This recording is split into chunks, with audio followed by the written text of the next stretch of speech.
पहले मेरे साथ मौजूद हैं वजाहत भाई, योगी वजाहत। जाना माना नाम है, हम इन्हें योगी के तौर पे जानते हैं, लेकिन जब मैं वजाहत भाई को थोड़ा सा ज़्यादा जानी तो मुझे एहसास हुआ कि इनके अंदर तो एक पूरा मुफक्किर और एक ऐसा शख्स मौजूद है जो कि ना सिर्फ सोच रखता है, वो बहुत अच्छा काउंसलर भी है। तो इस मौजू के लिए मुझे बेहतरीन मेरा ख्याल इंतखाब है आज के पैनल के लिए। इनके साथ मौजूद हैं फ़हद एहसान। फ़हद एहसान वैसे तो एक बिजनेसमैन है, लेकिन साथ में एक सोशल साइंटिस्ट है। सोशल साइंटिस्ट क्या होता है? वो बिहेवियर्स पे नज़र रखता है, वो बिहेवियर्स को असेस करता है और उनके बारे में एक राय कायम करता है। अच्छा, राय वो नहीं जो हम सब कायम करते हैं कि अच्छा ये मुझे ये लग रहा है, वो जी फ़लाँ ख़ानदान का तो ऐसा है। ये राय कायम करने से पहले भी बहुत सारी इसके वो मराहिल होते हैं और फिर जाके हम ये इस तरह के जो लोग होते हैं, सोशल साइंटिस्ट होते हैं, वो इस बात का फिर उनको इदराक होता है कि अच्छा ये जो बिहेवियर है ये ओरिजिनेट कहाँ से हुआ, ये स्टेम कहाँ से हो रहा है, इसकी जड़ें कहाँ हैं, जो आज हम देख रहे हैं वो हुआ क्यों। तो इन दोनों से मैं जानूंगी कि जो बात मैंने आपसे शुरू में की कि ये जो टीनेज बिहेवियर है जो कि इतना गलत हो जाता है कि कभी कभी हम सालों इसका खमियाजा भुगतते रहते हैं, ये होता क्यों है। तो सबसे पहले वजाहत भाई, मैं अभी हमने कल सेलिब्रेट किया और हमने कहा for every child every right. तो एक सवाल कि अगर हर हक बच्चे को हासिल है तो वो वहाँ कहाँ हमसे कहाँ गलती होगी कि शायद हमने उन्हें ज़्यादा हकूक़ दे दिया। बहुत शुक्रिया, आपने इस हसास मौजू पे मुझे कुछ कहने का मौका दिया। मेरी इस पर वाकई एक राय है, क्योंकि जो हम योग में जब माइंड साइंसेस पे जाते हैं या राजयोग पे जाते हैं तो ज़िंदगी के गुजारने के जो अंदाज़ हैं उस पर गुफ्तगू होती है। उस हवाले से अगर बैसित एक योगी में आपसे बात करूं तो पहले तो मैं कहूँगा कि जी ये जो तयन किया है हमने हुकूक का, अव्वल तो ये उन्होंने किया है जो खुद बच्चे नहीं हैं, बच्चों के लिए, ठीक है, बच्चे तो नहीं कर सकते। तो तयन हमने अपनी ज़िंदगी के तजर्बात की बुनियाद पर किया।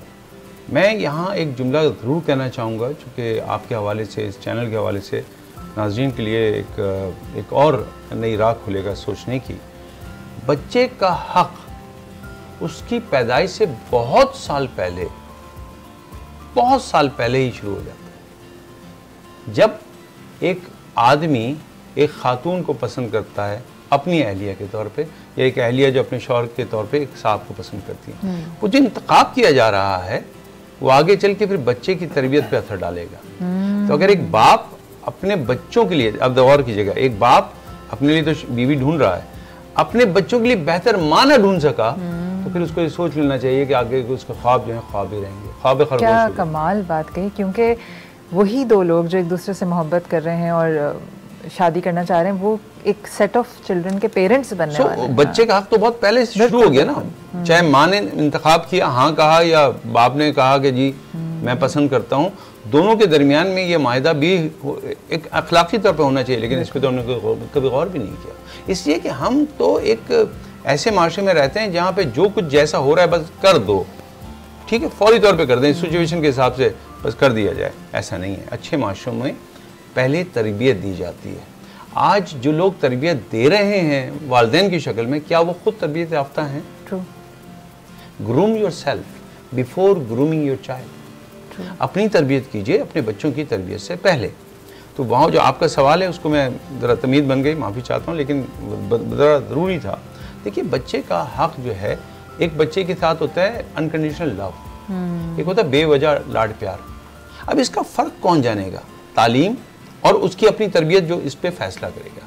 मेरा सबसे बड़ा जो मसला जो मैं देख रहा हूँ वो बच्चों से ज़्यादा वालिदैन में है, जो कि खुद तरबियत याफ्ता नहीं है और वो समझते हैं कि जो उनके जहन में अच्छा लग रहा है या जान छुड़ाने के लिए जो कुछ करना है वो कर दिया जाए। मैंने बिलखते हुए बच्चे सुबह जब देखता हूँ तो मैं हैरान होता हूँ कि स्कूल जा रहे हैं या सज़ा जेल खाने जा रहे हैं। जेल में शायद इतनी सहूलतें मौसर हैं बच्चों को कि वहाँ पे वो चाहें जिस डॉन से मिलना चाहें मिलने, जिसमें बात करेंगे मिलने। स्कूलों में तो ऐसा नहीं है ना जी। लेकिन बच्चे क्यों खौफज़दा हैं? क्योंकि बच्चों को भेजते हुए वालिदैन ने उनकी तरबियत ही नहीं दी। उनको पता ही नहीं कि वो कहाँ जा रहे हैं। उनको लगता है वो कमरे में जा रहे हैं, कैद खाने में जा रहे हैं, जबकि वो तो अपने दोस्तों से मिलने जा रहे हैं। तो याद रखिएगा, सबसे पहला जो हक बच्चे का मैं समझता हूँ यह है एक खुशगवार माशरा जो उसके अंदर निखार पैदा कर दे। ये सबसे ज़रूरी होगा और फिर सारे हुकूक जो हैं यहाँ से चलें, वहाँ से सेकेंडरी है। थैंक यू सो मच, आपने एक पूरा प्रियम्बल बनाया। फ़हद, जैसे अभी ये कह रहे हैं कि पहला हक वो है कि उस वक्त जिस वक्त आप अपने लिए स्पाउस चूज़ कर रहे हैं, सैडली हमारे माशरे में बहुत कम लोगों को मौका मिलता है कि अपने लिए वो इतना सोच समझ के स्पाउस चूज़ करें। ज़्यादातर अरेंज मैरिजेज़ होती हैं या फिर हम किसी के हुस्न पे मर मिटते हैं और हम उससे शादी कर लेते हैं, बाद में पूरी ज़िंदगी भुगतते रहते हैं। हम थोड़ा सा आगे आते हैं, तो आपने स्पाउस चूज़ कर लिया, लेकिन आपको ऐसा नहीं लगता कि जो होना तो हो गया, लेकिन नाउ इट्स द रिस्पॉन्सिबिलिटी, तो एज अ पेरेंट अगर आपने आपकी पसंद का स्पाउस नहीं है या आपकी पसंद का वो घर माहौल नहीं है, तो आपका क्या ख्याल है कि फिर एज अ पेरेंट आपकी क्या जिम्मेदारी है? And now you have children.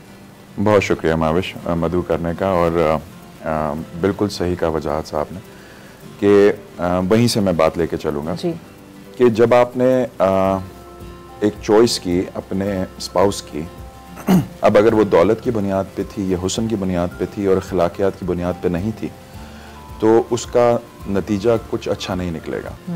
क्योंकि अगर, और अखलाकियात शुरू होती हैं इंडिविजुअल के। ट्रू। मेरे से इस बात का अयादा किया जाएगा कि अगर मैं प्रिंसिपल्स को, अखलाकियात को अपने लिए इम्पोर्टेंट समझता हूँ, तो फिर मैं अपनी हर चॉइस के अंदर मैं उसको बिल्कुल मलूज़ खातिर रखूँगा कि वो मेरी स्पाउस के अंदर भी हो, वो मेरे बहन भाई छोटे अगर हैं तो उनके अंदर भी हो, मैं जिन वर्कर्स के साथ, को वर्कर्स के साथ काम करता हूँ उनके अंदर भी मैं उनको इनकलकेट करने की कोशिश करूँ, और जब मेरे बच्चे पैदा हो जाएं तो मैं इसी जाविये से उनकी तरबियत करूँ, क्योंकि सबसे पहले तो मुझे अपनी तरबियत करने की ज़रूरत है। अगर मेरी तरबियत नहीं हो पाई है, वो कहा जाता है कि जी एक माशरे को चेंज करने के लिए कम से कम 3 जनरेशन्स दरकार होती हैं। क्यों? क्योंकि पहले तो उन माँ बाप की तरबियत करनी चाहिए जो बच्चे पैदा करने वाले हैं। जब वो अपने बच्चों की तरबियत कर पाएंगे तो वो ऐसे बच्चे पैदा कर पाएंगे जो कि तरबियत याफ्ता हों और वो ऐसी अखलाकियात से गिरी हुई हरकतें ना करें और पहले सोचें कि इसका नतीजा क्या निकलने वाला है। तो मैं अभी एक वाक़या पेश करता हूँ कि मेरी बेटी के स्कूल में कोई बच्चा है जो कि he is trying to be bully, और चूंकि जो छोटे बच्चे होते हैं उसी टाइम पे आपको नज़र आ जाता है कि जी वो बुली हो रहे हैं। किस वजह से हो रहे हैं? क्योंकि माँ बाप उनकी तरबियत जो है वो उसके अंदर इस बात का अहाता नहीं कर रहे कि जो अगर वो एडवांटेज लेता है किसी बात का, किसी कमज़ोर के ऊपर हाथ उठाता है और ऐसी हरकतें करता है जो कि दूसरों को खौफजदा करती हैं, दूसरे बच्चों को, और इस बात पे वो खुश होता है, तो ये उसी के लिए ज़्यादा बुरा है जितना कि शायद उस खौफजदा होने वाले बच्चे के लिए। Very true. और बड़ा हो के उसने ऐसी ही कोई हरकत करनी है, जैसे कि आपने जिस इंसिडेंट का जिक्र किया कि वो गाड़ी लेके निकल जाएगा और वो ये नहीं सोचेगा कि इससे कितना बड़ा नुकसान हो सकता है, क्योंकि उसके माँ बाप ने ये बात नहीं सोची। तो अच्छे, और दूसरी बात जो मैं कहना चाहूँगा कि every child every right, I wouldn't say कि एवरी राइट, क्योंकि अगर आप बच्चों को इतनी ज़्यादा जो है वो खुली छूट दे देंगे और उन्हें हर चीज़ प्रोवाइड करने की कोशिश करेंगे कि वो ये समझें कि उन्हीं के गिर्द सारी दुनिया घूमती है, तो यकीन कीजिए बड़े होके वो बहुत ज़्यादा अकेले होंगे, जब उन्हें उतनी ज़्यादा तवज्जो नहीं मिल पाएगी जितनी कि बचपन में मिली थी, और वो फिर ऐसी चीज़ों की तरफ जाएंगे जो कि अखलाकियात से गिरी हुई हैं। वो ऐसे स्कूल ऑफ थॉट्स को फॉलो करना शुरू कर देंगे जो कि ज़्यादा बेहतर नहीं है माशरे के लिए भी और इंडिविजुअल्स के लिए भी। तो मैं इस बात पे जोर दूंगा कि हमारी जितनी भी तरबियत अगर हमारे एक घराने के अंदर मुमकिन है, वही ट्रांसफॉर्म करेगी हमारी सोसाइटी को, क्योंकि घराना जो है एक बेसिक यूनिट है माशरे का। तो जब तक माँ बाप अपनी तरबियत पे तवज्जो नहीं देंगे, बच्चों की तरबियत बेहतर नहीं हो सकती, और इसके ऊपर जितना भी जोर दिया जाए वो कम है। बिल्कुल। अच्छा, अब हम बात कर रहे थे ब्रेक में भी कि फॉर्मेटिव ईयर्स होते हैं, पेरेंट्स बहुत इन्वॉल्व होते हैं ज़िंदगी में, लेकिन जब बच्चे बड़े होना शुरू हो जाते हैं और अगर मुँह ज़ोर, जैसे इन्होंने कहा ना, जो बचपन में बुली होता है बड़े होकर और बड़ा बुली होता है, और कहीं ना कहीं पेरेंट्स का ही उसमें गलती है कि उन्होंने पहला जब वो किसी को मारा था उसी वक्त हाथ क्यों नहीं रोका या प्यार से क्यों नहीं समझाया। बहुत दफ़ा बच्चे घर में बुली नहीं होते, वो घर में ये वाला बिहेवियर देखते हैं और वो बाहर उसको प्रैक्टिस कर रहे हैं। Exactly. तो मुझे ये बताइए वजाहत भाई कि एक तो ये बात कि बहुत दफ़ा लोग जब होता होगा आपके पास भी आते होंगे कि वैसे तो मेरा ये बच्चा बहुत अच्छा है, पता नहीं इसने क्या किया, तो क्या चीज़ें अचानक हो सकती हैं? कोई पॉसिबिलिटी है कि अचानक से बच्चे ने कोई ख़तरनाक कोई काम कर दिया बाहर, और वो पेरेंट्स, अच्छा पेरेंट्स को सबको अपने बच्चे दुनिया के सबसे अच्छे लगते हैं, लेकिन ये बताइए कि कितना अरसा लगता है किसी बच्चे को वो बन जाने में जो दूसरों के लिए एक तकलीफ का बायस बनता है? शायद से मादरत के साथ हादसा अचानक नहीं होता जी बिल्कुल, वक्त करता है बरसों परवरिश। तो मादरत कर लिया अगर शेर गलत होता, ऐसा कभी नहीं हुआ। हादसे के कुछ असबाब होते हैं और जब आप डिज़ास्टर मैनेजमेंट में पढ़ रहे हो या पढ़ा रहे हो, जो कि हम भी पढ़ाते हैं, तो हम देखते हैं कि कोई भी चीज़ खामखा नहीं होती, उसके पीछे होते हैं। तो ये जो हादसात हैं, इससे बरीजुमा ना माशरा हो सकता, ना मीडिया हो सकता, ना हमारे वो लोग हो सकते हैं जो जिनके पास सौती आलात हैं। मैं बहुत सोच समझ के जुमला कह रहा हूँ, सौती आलात हैं और वो मुख्तलिफ अय्याम में मखसूस तौर पे गुफ्तगू कर लेते हैं। अगर मैं इसको सिंपल से कहूँ तो मेंबर की बात कर रहा हूँ। क्या हमारी मस्जिद में कभी वो मौजूद डिस्कस हुए जो माशरे के लिए होना चाहिए थे? बड़ी मदद के साथ, मैं सबको नहीं कह रहा, कुछ को कह रहा हूँ, मेरी जुमलों को ध्यान में रखिएगा, कहीं ऐसा ना हो कि ये वाला क्लिप अलग से चला जाए।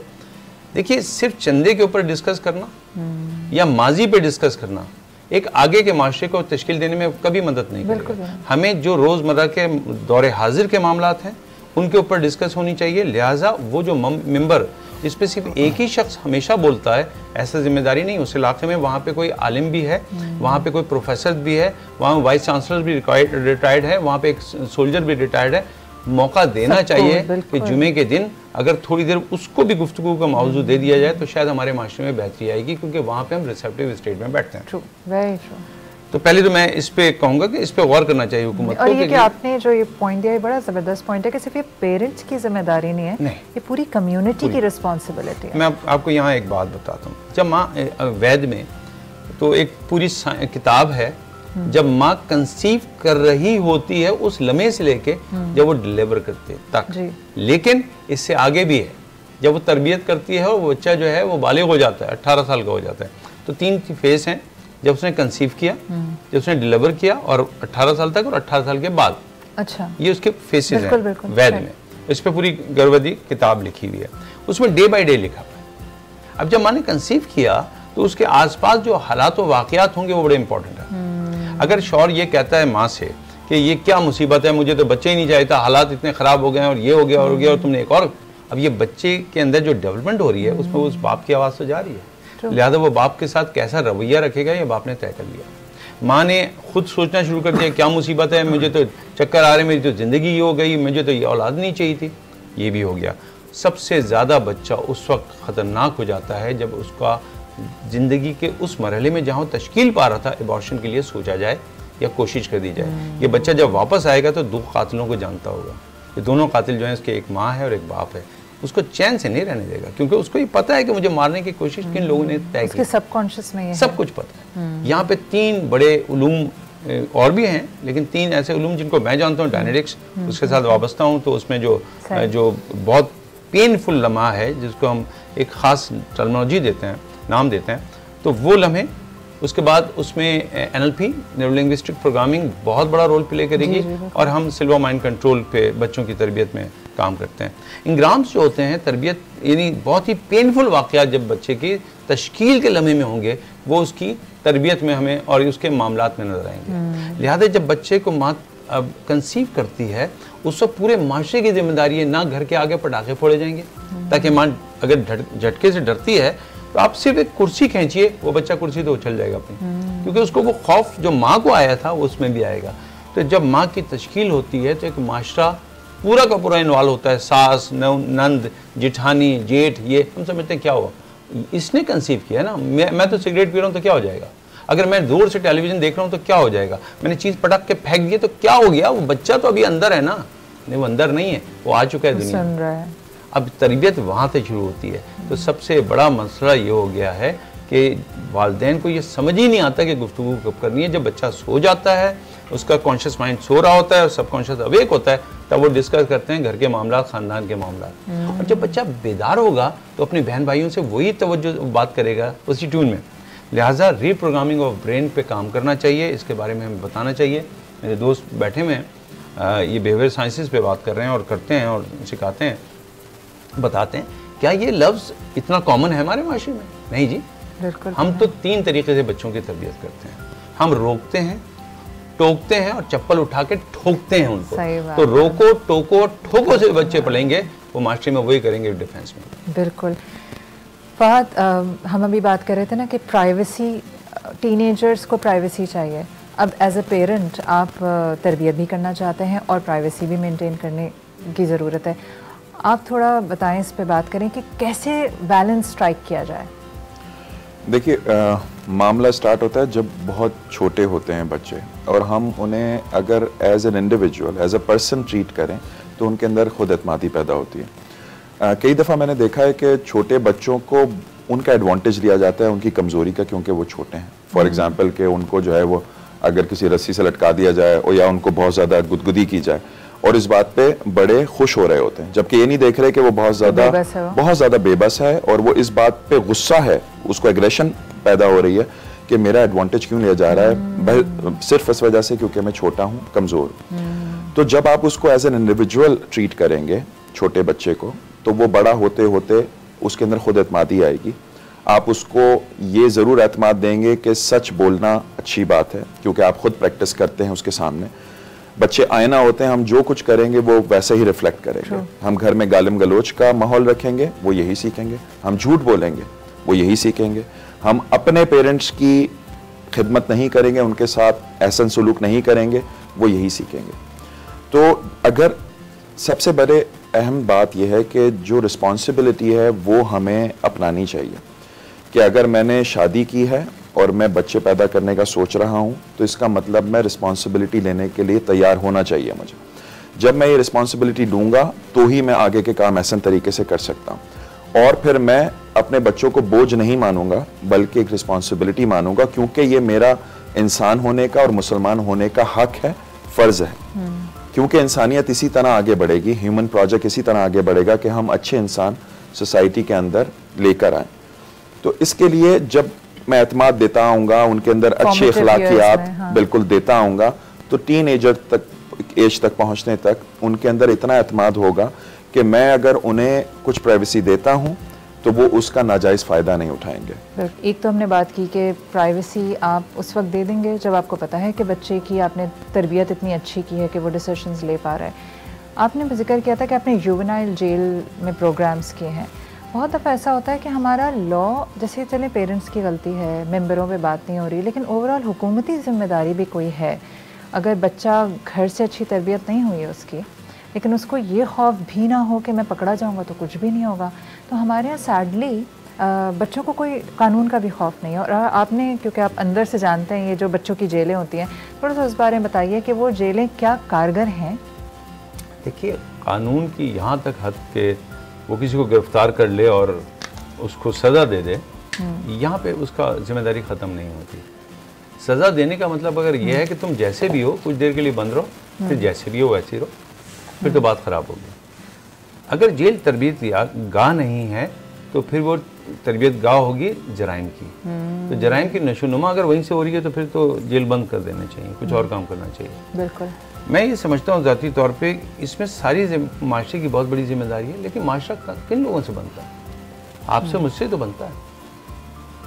मुझे कहना नहीं चाहिए, लेकिन मैं कह सकता हूँ कि जब मैं बचपन में छोटा, तकरीबन 2 साल का था, मेरे वालिद की जब मैं 1.5 साल का था तो डेथ हुई, तो मेरी वालदा ने सिलाई मशीनें चला चला के मुझे पाला है। हमने गुर्बत देखी है, हमने भूख भी देखी है, हमने चने भी खाए हैं और उस पर पानी पी के अपना पेट भरा है। उसी दौरान जब मेरी वालदा कपड़े सीती थी दूसरों के, मैंने किसी बच्चे का खिलौना चोरी किया था। मेरी माँ क्या कर सकती थी? सऊदाबाद में रहने वाली एक बेवा औरत क्या कर लेती? वो ये करती है, चलो ठीक है, नसीब में है। नहीं, ऐसा नहीं। उन्होंने बड़ा मारा मुझे, बहुत मारा मुझे। एक जुमला उन्होंने कहा उस वक्त जब मैं सिर्फ 2 साल का था। उन्होंने कहा कि मैं बड़ी मेहनत करके तुमको पाल रही हूँ, तुम बड़े होकर चोर बनोगे। वो जुमला इतना भारी था मेरे लिए, मुझे नहीं पता वो 2 साल के बच्चे पे क्या बीती। तो एक नन्हा सा गुल्लू था उस ज़माने में, उस पर क्या बीती कि उसने फिर खिलौनों को हाथ नहीं लगाया। फिर जब मैं ऑलविन इंजीनियरिंग में पहली दफ़ा मुझे प्रेपरेटरी पेड की तनख्वाह मिली और मैं उस तनख्वाह से और भी चाम पैसे मिले, 1360 रुपये मिले थे। अम्मी ने 1000 रुपये रखे, 360 हमें दिए। हम गुलबर्ग गए, लस्सी भी ये की। लेकिन जब मैं टर्न हुआ और दुकान पे मुझे खिलौने नजर आए तो मैंने दूसरा खिलौना अपनी तनख्वाह से ख़रीदा था। एक ऐसा बच्चा जिसने पहला खिलौना किसी से छीन लिया, और उसका चोरी तो नहीं पता थी उसको, और दूसरा उसने तनख्वाह से ख़रीदा, इसके दरमियान में कहीं तरबियत तो होगी ना।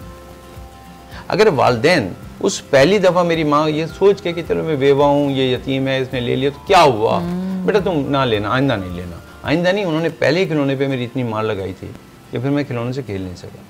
आपको पता है उससे फ़र्क क्या पड़ा? उससे फ़र्क ये पड़ा कि आज मैं खुद खिलौना फाउंडेशन का CEO हूँ और मैं लोगों में खिलौने बांटता हूँ। वो खिलौना मेरी ज़िंदगी से निकला कभी नहीं पहला बार। वो जो तरबियत मुझे दी गई थी कि खिलौना तुम्हारे हक है तो तुम्हारे पास होना चाहिए, नहीं है तो ज़रूरत नहीं है। तो फिर क्या किया कि मैं आज उन बच्चों के लिए काम करता हूँ जो खिलौने चोरी कर सकते हैं, उनके लिए टूटे फूटे खिलौने जमा करता हूँ, उनको रिपेयर करता हूँ। अपनी तनख्वाह में से जितने भी मेरी अर्निंग है 80% में खिलौने खरीदने पर खर्च करता हूँ। ये कैसे हुआ? ये उस माँ की उस तरबियत को, जो भी उसका तरीका था, मैं उस पर ये नहीं कहूँगा कि बहुत, लेकिन जो उन्होंने बेहतर समझा। अगर वो उस वक्त मुझे छोड़ देती तो मैं वही चोर बच्चा होता, तो बड़ा होके मैं चोर योगी होता। अगर मैं मिनिस्टर भी बनता तो फिर मैं वही वाला होता जो बच्चे के साथ लगना था। तो आज ये माशरा जो है, ये तरबियत की वो जो असल एसेंस था उससे महरूम है। बिल्कुल। आज हम एक फर्जी माशरे में धोखे में रह रहे हैं। बच्चे को यानी आइसोलेटेड नहीं करना, आपने उसकी प्राइवेसी के नाम से उसका एक अलग कमरा नहीं बना देना है। वो बच्चा दुनिया में आया ही माशरे के अंदर रहने के लिए है, अलग रहने के लिए नहीं आया। ये ज़हन में रखिएगा, अलग रहने के लिए नहीं आया, वो माशरे में रहने के लिए आया है। खुदा के लिए इस माशरे को उस बच्चे के लिए रहने की जगह बनाइए। बिल्कुल। वो अलग होगा तो फिर वो माशरे से अलग होगा, अपनी दुनिया बना लेगा, और वो दुनिया कुछ भी हो सकती है। बिल्कुल सही। हादसात उस वक्त होते हैं जब दो दुनिया का टकराव होता है। बिल्कुल ज़बरदस्त बात की। इसमें मुझे अपनी ज़िंदगी का एक वाक़या याद आया, और जो आप कह रहे हैं ना कि बहुत यंग एज में आपकी किसी बात पे पिटाई लगी, आपको ज़िंदगी भर याद रहती है। तो किसी वजह से मुझे, मतलब मैं 5 या 4 साल की थी और मुझे गुस्सा आ गया, तो वो मतलब शार्पनर नहीं होता, उसके नीचे वो बॉक्स लगा हुआ होता है, उसमें सारा, तो मुझे अभी तक वो याद है अच्छी तरह। तो मुझे किसी बात पर गुस्सा आ रहा था, अम्मी नहीं मान रही थी, तो मैंने वो उठा के दीवार पे मार दिया, बहुत गुस्से में ना, बड़े एग्रेशन में। अम्मी ने वो उठाया पूरा, पहले तो मेरी सही से उन्होंने हाथ साफ किया मेरे ऊपर, फिर उन्होंने कहा टेप दे के बिठा दिया, उन्होंने कहा ये जोड़ो, और ये पूरा बॉक्स मुझे वैसे ही चाहिए। और मैं रोते जाऊँ, टेप लगाती जाऊँ, मेरी मदद नहीं की किसी ने। अब आपको 4 साल का बच्चा, खैर वो जिस तरह भी, मैंने बाद में, लेकिन बहुत अरसे तक हमारे यहाँ रहा, अम्मी ने शायद उसको एल्फी से जोड़ लिया था, खैर वो मैंने जोड़ा, मगर उसके बाद मेरी हिम्मत नहीं हुई कि गुस्से में मैं कोई भी चीज़ ज़ोर से भी रख दूँ। तो वो जो बचपन की मार है, वो बहुत अरसे तक, मार ना कहिए उसको, बचपन की तरबियत। हाँ, तो बहुत अरसे, मार ज़रा गलत है, लेकिन तरबियत, और जो हमारे वालिदैन को जो खुद सिखाया गया था उनको, उन्होंने वही किया। तो अगर वो मारपीट से बड़े हुए थे तो उन्होंने फिर हमें मारा। आज हमने समझ लिया, हमारे पास माहिरीन मौजूद हैं जो हमें समझाते हैं, तो बिहेवियर साइंसेज में फ़र्क आ रहा है, तरबियत के तरीक़े मुख्तलिफ हो रहे हैं। तो अब हमारी शायद मार तो ख़त्म होती जा रही है, अब चीख यानी फटकार जो है वहाँ तक तो अभी आ गए हम लोग। उसके बाद हमें उनमें ताउन की तरफ जाना पड़ेगा। बिल्कुल। अगर हम बच्चे की इज़्ज़त नफ्स मजरूर ना करें, वो ज़िंदगी में कभी किसी की इज़्ज़त नफ्स मजरूर नहीं करे। बिल्कुल। अच्छा फ़ाद, अब आपकी तरफ आती हूँ। एक टीनेजर है, अब हमने गलतियाँ कर दी जो कि यूजुअली पेरेंट्स करते हैं, अब हमारे घर में टीनेजर्स मौजूद हैं और हमें लग रहा है कि ये ज़रा गलत पाथ पे जा रहे हैं। क्या किया जा सकता है कि आपका बच्चा जो है वो वापस एक तो दोस्ती कर ले आपसे, और दूसरा वो मज़ीद हालात ख़राब ना हो और वो अचानक से कुछ वाक़या ना हो जाए? देखिए, यहाँ तक पहुँचने के लिए ऑफ कोर्स बहुत ज़्यादा टाइम लगा है उसको कि वो जिस नहज पे पहुँच चुका है, लेकिन अब भी अगर आप मौजूद हैं और वो आपके साथ रहते हैं आपके बच्चे, तो इसका मतलब अभी भी आपके ऊपर रिस्पॉन्सिबिलिटी है कि आप अपने आप से शुरू कर सकते हैं। अगर आपसे कुछ गलतियां हुई हैं तो उनको एक्सेप्ट करने में कोई बुराई नहीं, बच्चों के सामने, क्योंकि अगर आप ऐसा नहीं करेंगे तो वही पर्दा पड़ा रहेगा जिस पर्दे की बुनियाद पे आपके और उनके दरमियान दूरियां हैं, और वो दूरियां ही होती हैं कि जिसके ऊपर बच्चे ऐसी राह पे निकल जाते हैं जिसका माँ बाप बोलते हैं कि हमें तो इल्म ही नहीं था कि फ़िरौन के घर मूसा पैदा हो सकता है तो मूसा के घर फ़िरौन भी पैदा हो सकता है। तो इसलिए अगर आपके टीनेजर्स हैं और वो अब आप समझते हैं कि उनकी तरबियत में कहीं कोताही रह गई थी आपसे, अभी भी वक्त है, आप उनके सामने एक्सेप्ट कीजिए जो जो आपसे कोताहियाँ हुई हैं, और आप उनको कहिए कि मैं भी एक इंसान हूँ जो कि मैं अब तक अपनी ज़िंदगी में सीखता आ रहा हूँ, तो मैंने अब ये जाना है, रियलाइज़ किया है कि ये चीज़ें मुझे ऐसे नहीं करनी चाहिए बल्कि ऐसे करनी चाहिए, और मैं अब ये प्रैक्टिस करने लगा हूँ और ये आप देख भी रहे हो, और आपको चाहिए कि आप भी के बारे में इसी तरह जानो जैसा कि जानने का हक है। अच्छा देखिए, जो ये हक वाली बात है ना, ये बड़ी इंपॉर्टेंट है, क्योंकि अगर हम वो करेंगे जो कि करने का हक है तो हम बन जाएंगे ऑथेंटिक। और बीइंग ऑथेंटिक जो है वो सबसे अच्छी बात है जो कि हम अपनी ज़िंदगियों के अंदर भी कर सकते हैं और दूसरों की ज़िंदगियों में भी कर सकते हैं। और उसके लिए ज़रूरी है कि हमें पहले अपने कुछ अखलाकियात का ज़ाविया बनाया जाए, प्रिंसिपल्स जिनको कहते हैं कि झूठ बोलना बुरी बात है, बहादुरी करज अच्छी चीज़ है, बड़ों का अदब अच्छी चीज़ है। तो ये जब अखलाकियात मैं प्रैक्टिस करने लगूंगा, भले मेरे बच्चे छोटे हैं या थोड़े बड़े हो चुके हैं, उनके अंदर ये चीज़ खुद ब खुद रिफ्लेक्ट होने शुरू हो जाएगी क्योंकि आप ये करते थे। अच्छा, जैसे कि वजाहत साहब ने बोला कि इनकी वालदा ने इनके साथ सख्ती की जब इन्होंने एक ऐसा काम किया जो नहीं करना चाहिए था, जो कि छोटे थे। तो ये चीज़ जो इनकी वालिदा की तरबियत थी उसमें ये बात शामिल थी कि ये गलत बात है। तो अगर आप किसी एक बच्चे के अंदर कोई एक बात भी बेहतर इनकलकेट कर सकते हैं, उसके अंदर डाल सकते हैं, तो ये बहुत दूर तक जाती है। आपको नहीं पता कि किस जनरेशन में जाके वो किस तरह रिफ्लेक्ट करेगी और उससे क्या अच्छाई या खराबी पैदा होगी जो कि बहुत सारे इंसानों की ज़िंदगियों की तबाह कर सकती है या अच्छा कर सकती है। वो कहते हैं ना कि एक इंसान का कत्ल पूरी इंसानियत का कत्ल है। वो इसी वजह से क्योंकि उस इंसान में पोटेंशियल हो सकता था कि वो पूरी इंसानियत का ज़ाविया, उसकी राह को या तो अच्छा कर दे या तो बुरा कर दे। तो आप अपने छोटे से एक्ट को बिल्कुल भी छोटा ना जानिए, क्योंकि वो बहुत ज़्यादा कुछ बड़ा करने की उसके अंदर पोटेंशियल मौजूद है। अपने जो टीनेजर्स हैं, आपने जो सवाल किया, उनके अंदर बहुत ज़्यादा इमोशंस होते हैं उनके केमिकल इम्बैलेंस की वजह से इस उम्र के अंदर, और इसी वजह से जो है वो ऐसी हरकतें करते हैं जो कि समझ नहीं आती। मुझे अपना खुद इल्म है कि when I was very young, और मैं अब जो सोचता हूँ तो वो ऐसी कोई रिस्क टेकिंग हरकतें थी जो कि मैं अब सोचूं तो मैं बोलूं कि मैं किस जहन में था। ये नहीं कि मैं किसी के लिए बुराई कर रहा था, अपनी ही रिस्क टेकिंग एक्टिविटीज, कि बाइक चलानी है तो इस तरह चलानी है कि जैसे कोई कल नहीं आएगी।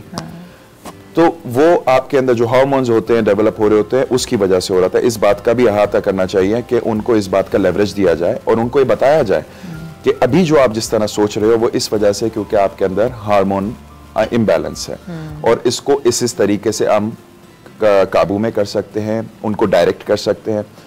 अभी जो हम जिस तरह इंफॉर्मेशन के माशरे में रह रहे हैं, हमारी मोबाइल के अंदर सारी नॉलेज मौजूद है, तो जहां इसका हम गलत इस्तेमाल कर सकते हैं, बहुत अच्छा इस्तेमाल भी कर सकते हैं। इसके बारे में जानिए, पढ़िए और अपने बच्चों को भी साथ में दिखाइए, पढ़िए, क्योंकि मेरे जो रिस्पॉन्सिबिलिटी हमने पहले बात की थी, मेरे ऊपर ज़्यादा रिस्पॉन्सिबिलिटी बीइंग अ पेरेंट बन जाती है कि मैं पहले सीखूंगा अच्छी बात और फिर मैं सिखाने के काबिल होऊंगा, तब मैं टीचर बन सकता हूँ। तो पहले अपने ऊपर इन्वेस्ट कीजिए टाइम, अपना टाइम बेकार की वीडियोस में ना बर्बाद कीजिए। अच्छी बात सीखेंगे वो आप अपने बच्चे को अच्छी तरह से समझा सकते हैं, और यकीन कीजिए जो बात ऑथेंटिसिटी से, जो बात करने का हक है वो की जाए और उसको बताया जाए तो उसके अंदर वजन भी होता है और तासीर भी होती है। बिल्कुल। राहत भाई, आप कुछ कहना चाहेंगे? वही जैसे मैंने कहा कि अब तो बच्चे बड़े हो गए हैं और ज़रा हमारा प्रोग्राम बहुत से ऐसे लोग देख रहे होंगे जिनको teenage it's not an easy age to handle. ना हमारे लिए खुद टीनेजर्स होते हैं, ना हमारे लिए आसान होती है, हम कुछ नाराज़ होते हैं दुनिया से। इसी तरह जब हमारा बच्चा, अच्छा वाला बच्चा जो हमसे बहुत क्लोज होता है, अचानक टीनेज होकर वो एक अलग तरह से उसका बिहेवियर हो जाता है, तो आपकी नज़र में क्या इसका सलूशन है? क्या आपको लग रहा है कि मेरा बच्चा अब मेरे हाथ में नहीं है? पहले तो ये जहन में रखिए कि वो जिस बच्चे को आप बच्चा समझ रहे हैं, क्या वो बच्चा है या अल्लाह की तरफ से भेजी हुई एक रूह है। उसके अंदर वो रूह है, रूह की कोई उम्र नहीं होती। क्योंकि उस वक्त जब अल्लाह ने सबको कहा था कि आ जाओ और बताओ कि क्या मैं तुम्हारा रब हूँ, तो वहाँ रूहें आई थी, वहाँ पे कोई बूढ़े और नौजवान नहीं आए थे। अब वही रूह यहाँ आई है एक छोटे से जिस्म के अंदर। उसके जिस्म को देख के आप तायुन ना करें। जो रूह आप में है वो उस बच्चे में भी है, वो मुझ में भी है, वो छोटी सी बच्ची में भी है। रूह है, उसके अंदर जो उसका कैप्सूल है या उसका जो शेप है, जो उसका पिंजरा है जिसके अंदर वो, या उसकी जो विकल है वो जो वो है वो छोटी है। तो खुदा के लिए इज्जत नफ्स हर रूह को दीजिए, जी रूह को दीजिए। आपके यहाँ जो बच्चा है वो एक मुकम्मल इंसान है, अभी वो छोटा है। जब वो आपके बराबर हो गया ना तो फिर बराबरी पे उतरेगा। तो सोचिए कि आप उसके साथ कैसी बराबरी पसंद करेंगे। क्या बात तो जो आप चाहते हैं कि वो आपसे बड़ा होकर बराबर होकर करे, वो उसके साथ उस वक्त कीजिए जब वो छोटा है। उसकी इज्जत नफ्स, मैं बार बार एक जुमला कहना चाहूँगा, अगर समराइज करूँ ना बस एक जगह पे करूँ, अपने बच्चे की इज्जत नफ्स मजरूह मत कीजिए।